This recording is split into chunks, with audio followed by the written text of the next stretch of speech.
Eh bien bonjour à tous, j'espère que vous allez bien. On se retrouve aujourd'hui sur Final Fantasy VII Ever Crisis pour faire le tour des nouveautés qui sont sorties ce matin en jeu. Et il y a vraiment des choses qui sont très intéressantes, donc on va parler de tout ça. Donc je mettrai les timecodes en description.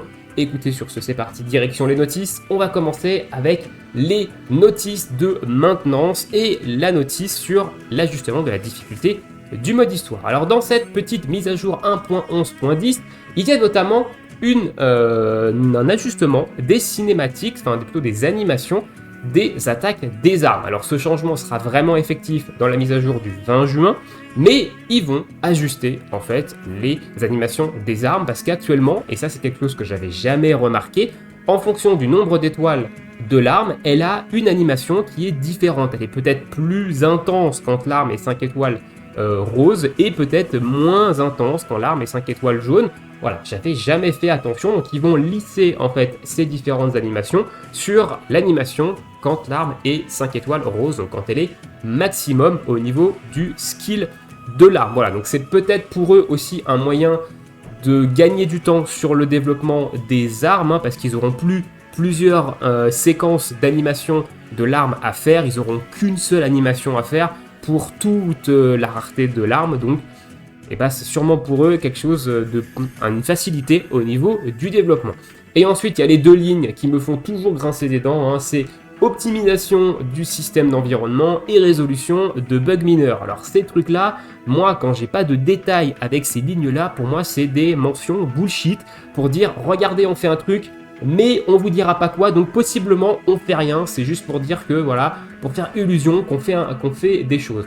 Donc ça c'est vraiment les mentions bullshit pour moi, et j'aimerais bien qu'ils nous mettent un détail, notamment quand ils font des ajustements de quality of life dans le jeu, mettez-nous un putain de patch note avec ce qui a changé, notamment au niveau des bugs, voilà, même si ça concerne peut-être très peu de gens et que très peu de gens vont lire ces bugs-là, et ça peut être intéressant de savoir ce qui a été corrigé en termes de bugs, et c'est cool. Donc ça pour moi, je prends toujours ces mentions-là avec des pincettes, parce que tant qu'il n'y a pas de détails là-dessus, pour moi ça peut être des trucs juste là pour dire hey on fait un truc, mais en fait il n'y a que dalle. Voilà, donc ça c'est mon ressenti personnel, évidemment.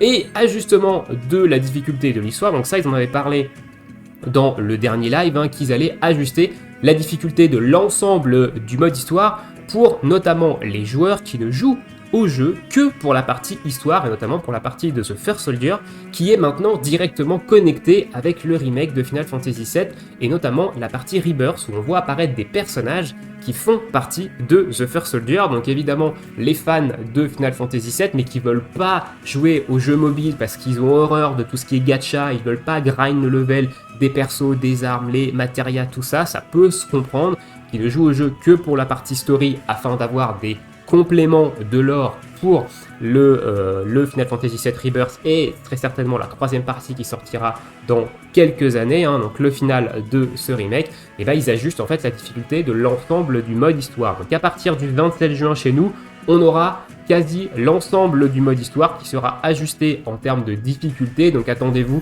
à ce que on roule littéralement dessus. Alors c'est déjà plus ou moins le cas quand même, en fonction des box des joueurs, mais là ça va vraiment être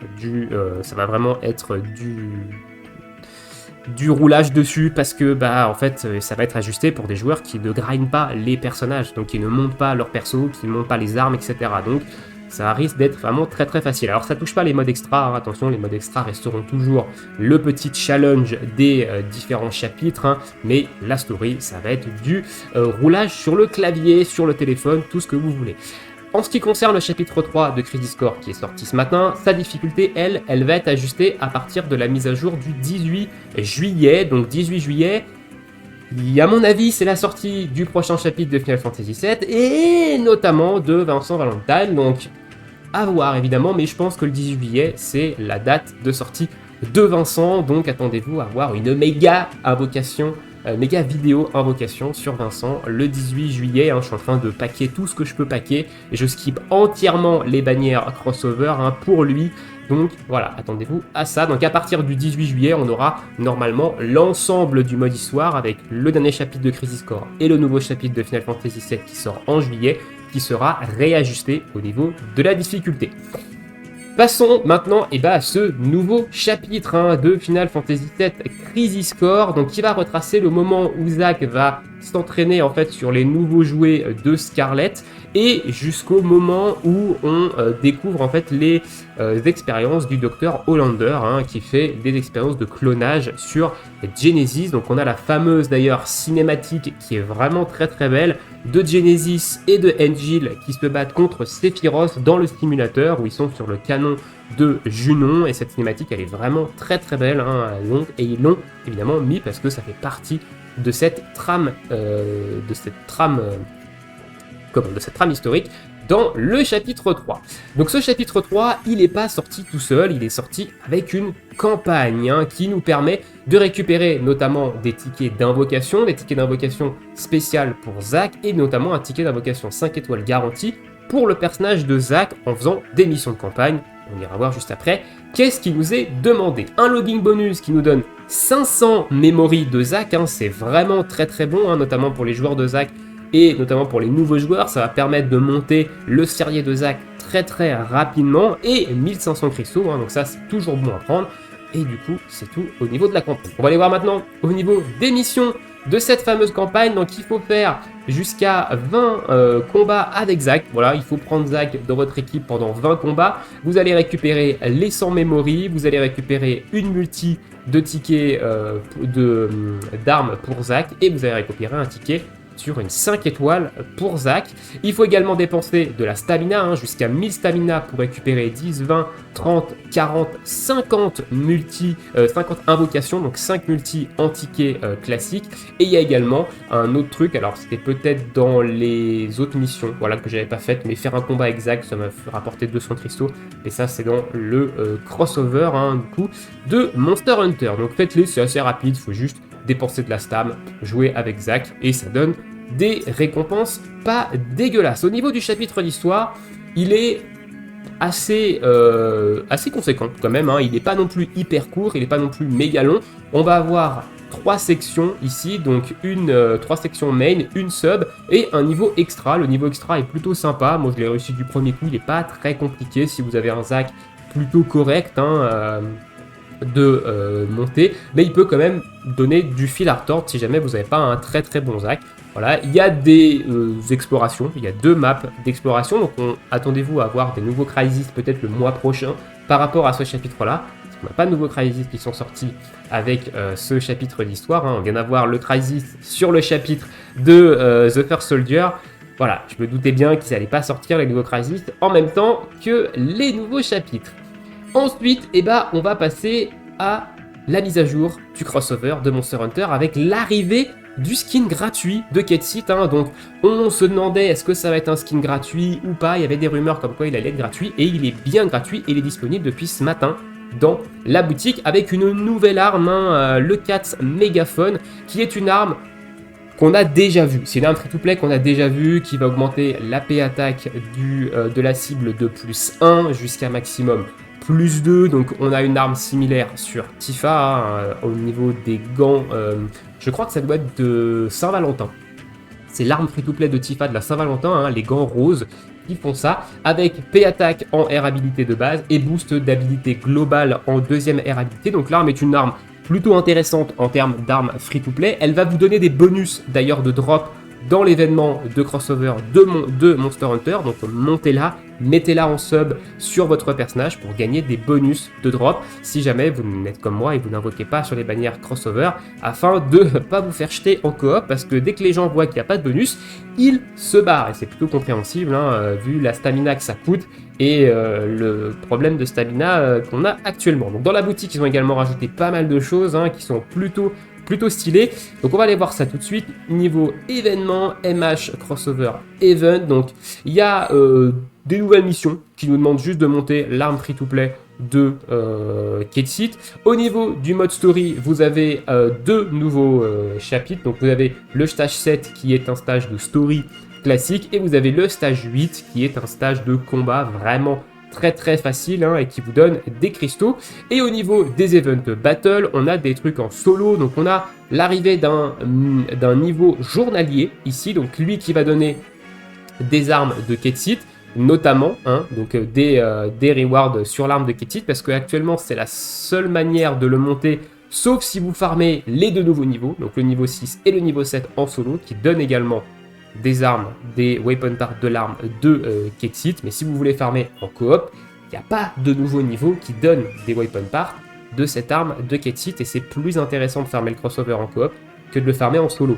Voilà, donc moi je vais la monter tranquillement avec le niveau journalier, hein, j'irai pas farmer en solo parce que j'ai quasiment pas de bonus, donc je vais profiter évidemment des bonus de la coop, mais voilà, je trouve ça quand même un petit peu dommage. Et au niveau du shop d'exchange, c'est là où il y a pas mal de choses qui ont changé, et notamment des choses qui sont très intéressant. Donc on a le nouveau skin de Ketsit ici qui coûte 1000 Proof of Defeat Rathalos, hein, donc je ne l'ai pas encore acheté mais je pourrais l'acheter. Et ce skin, eh ben, il n'est pas inintéressant pour un skin gratuit, honnêtement.